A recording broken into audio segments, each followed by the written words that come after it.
You wake up. Before your feet even touch the floor, your hand reaches for your phone. 5 minutes become 20. You scroll through strangers' lives. Short videos, opinions, trends, news, jokes. And somehow, before the day has even started, you already feel tired. Not physically, mentally. You can't focus like you used to. Silence feels uncomfortable. Boredom feels unbearable. And even when you're surrounded by people, you still feel strangely alone. So what happened? Did an entire generation suddenly become lazy, distracted, and emotionally fragile? Or did something happen to the brain itself? Because modern psychology suggests that something profound may already be changing. And most people don't even realize it's happening. If you belong to Gen Z, there is a good chance you've never experienced a world without social media. Your brain developed alongside notifications, alongside endless feeds, alongside algorithms designed to compete for every second of your attention. And at first, it feels harmless. A few videos while eating, a quick check before sleeping, a little entertainment during breaks. But over time, many people begin noticing subtle changes. You sit down to study, but after 5 minutes, you want to check your phone. You watch a movie, yet instinctively reach for another screen. You start reading a book, but your mind feels restless. Conversations become harder to stay present in. Silence becomes uncomfortable. Something even deeper begins to happen.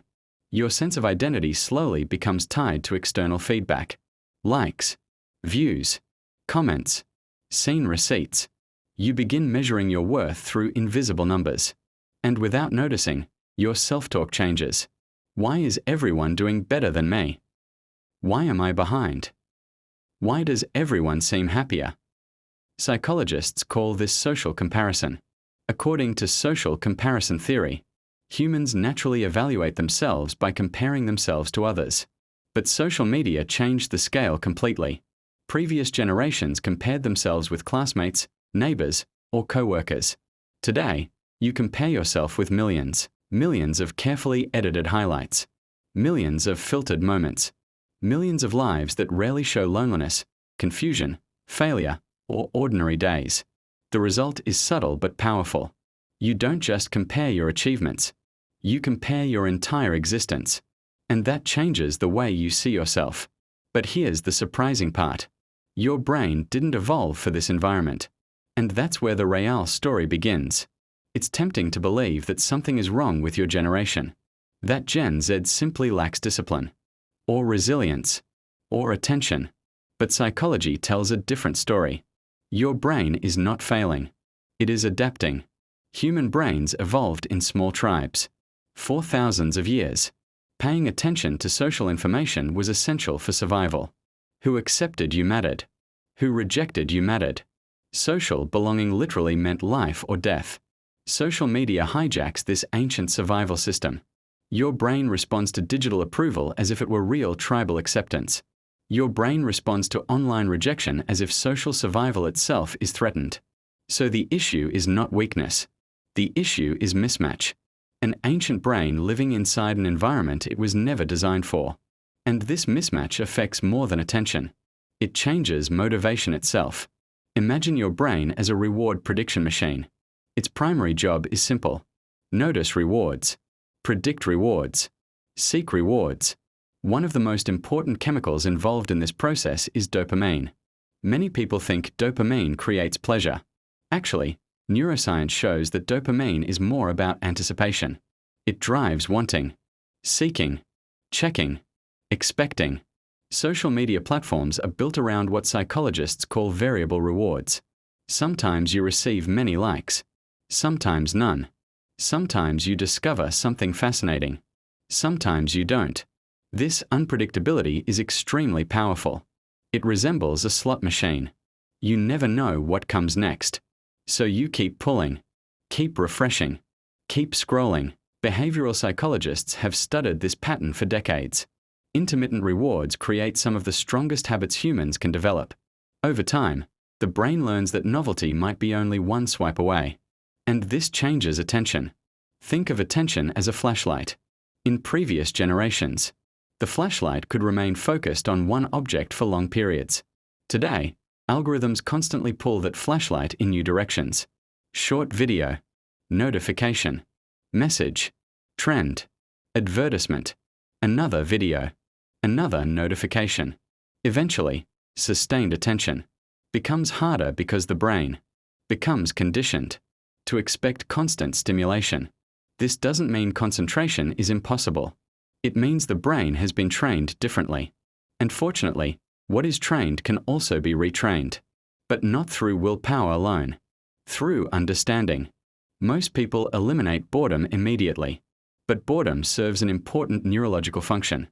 When external stimulation decreases, the brain's default mode network becomes active. This network supports reflection, creativity, and long-term thinking. Spend 10 minutes each day without screens. No music. No scrolling. Simply walk, sit, or observe. Instead of opening TikTok while waiting in line, simply notice your surroundings. At first, it feels uncomfortable. Then your mind slowly begins thinking for itself again. Create friction between yourself and social media. Behavioral psychology shows that even tiny barriers reduce automatic habits. Remove social apps from your home screen. Disable non-essential notifications. Log out after each session. Automatic behaviors depend on convenience. Adding friction interrupts unconscious loops. If opening Instagram requires several extra steps, your brain has time to reconsider. Protect deep attention. Attention functions like a muscle. Repeated distractions weaken it. Sustained focus strengthens it. Practice 20 to 30 minutes of uninterrupted focus daily. Start small. Increase gradually. Neural pathways strengthen through repetition. The more you practice sustained attention, the easier it becomes. Read one chapter of a book without touching your phone. Even if your mind wanders, gently return. Replace comparison with observation.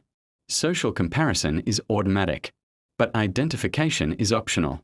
When comparing yourself, pause and ask, am I seeing a whole person or just a highlight reel? This activates conscious reflection rather than emotional reaction. Instead of thinking, everyone is ahead of me, remind yourself that social media rarely shows struggle. Perhaps the simplest way to understand all of this is through one mental model. Your brain is a garden. Social media is weather. Weather matters. But weather is not destiny. Whatever receives attention grows. Constant novelty grows distraction. Constant comparison grows insecurity. Intentional attention grows clarity. The goal is not to abandon technology. The goal is to reclaim authorship over your own attention. Because attention eventually becomes identity. What you repeatedly notice becomes the life you experience. Maybe Gen Z isn't broken.